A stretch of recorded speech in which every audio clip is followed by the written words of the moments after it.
Salut, c'est Mimette. Comme vous le savez, c'est bientôt Halloween et pour cette occasion, j'avais envie de faire un concept de dingue avec un invité de dingue. Bonjour Antoine. Coucou. Voilà, c'est le meilleur, c'est Mezurashi. Du coup, je suis vraiment content parce qu'on va faire une vidéo spéciale Halloween. On va improviser des histoires qui font peur, d'horreur sur Discord. Et pendant ce temps-là, l'autre va dessiner, interpréter finalement ce qu'il comprend de l'histoire. Est-ce que vous avez compris? Oui. Je vais commencer à faire la première histoire. Antoine, est-ce que t'es prêt à dessiner? Je pense qu'on est sur un dessinateur de qualité. C'était en été 2028.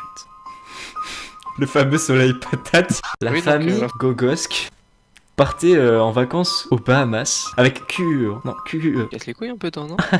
Faut savoir que la famille Gogosk elle est composée de Michel, qui est le père finalement, Sylvie c'est la maman, et puis Erwan, c'est le petit dernier, c'est le petit enfant, il est seul et unique, il est bien con. Erwan, il arrive, il fait ouais maman, ça va? Évidemment sa mère elle lui demande pourquoi tu me demandes ça, j'en ai rien à foutre de ta vie. Et Erwan à ce moment-là, il pète un plomb, il aime pas qu'on lui parle mal à Erwan, et il bute sa mère mec. Et ce qu'il fait, c'est qu'il cache le corps. Parce que Erwan, c'est quelqu'un d'intelligent, il a vu tous les films de Scream, mec. Il sait exactement comment s'y prendre. Voilà, il cache derrière du jaune. Et en fait, après, genre, son père, il revient, gros. Là, il y a le papa, il est bleu. Donc voilà, donc Michel, il en a gros sur la patate, il revient du travail et tout. Puis il va voir son fils, ça va, Titouan? Je m'appelle pas Titouan, j'en ai rien à foutre, Tito. Ah putain, j'aime pas quand on m'appelle par notre prénom. Et puis bah, c'est avec Titouan, bah, il tue son père. Il lui met un petit headshot à l'USP, et puis bah voilà. On top. Je pense qu'on peut applaudir. Toi, nous. Faut avouer que ça faisait pas très peur, je pense qu'Antoine tu vas relever le niveau, t'as eu le temps d'écrire une belle histoire je pense. On est là. Mec, je vais raconter une histoire vraie qui s'est passée. Pour de vrai ou pas? La vie de ma mère. Oui. 3 élèves. Non mais je sais pas, non attends, retire. Il était une fois un jeune enfant se nommant Kevin. Il rentrait de l'école. Sur son chemin, il croisa des thugs de la cité.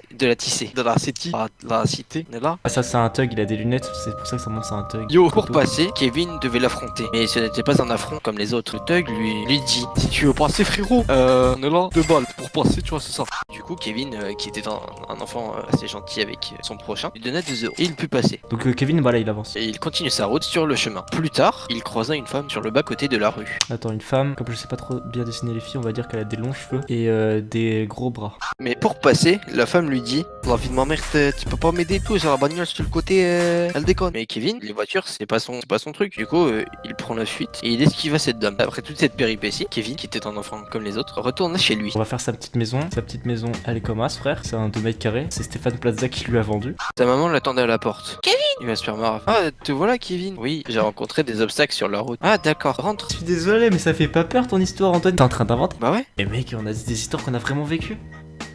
Ah!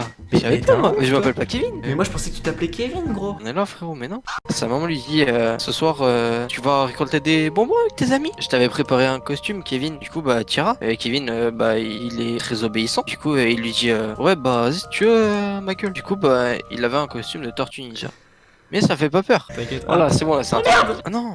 Ça fait un contraste. La nuit tombe. La maman de Kevin lui dit: Kevin, je crois que c'est l'heure. Tu vas devoir aller récolter des bonbons. La vie de ma mère, on a la dalle, on a plus rien à grailler. Kevin, voulant faire plaisir à sa mère, il commença à partir dans la rue. Alors sur le chemin, du coup, il sonna à plusieurs portes. La première porte, il sonne. C'est qui? Un boucher. Il lui donne quoi? Une côte de bœuf. Après, la seconde porte, il toque. C'est quoi? Un fleuriste. Il lui donne quoi? Des fleurs? C'est pas cool les fleurs. On s'en va les couilles. C'est vrai que c'est relou quoi. La troisième porte, il toque. La porte s'ouvre, mais personne n'est devant.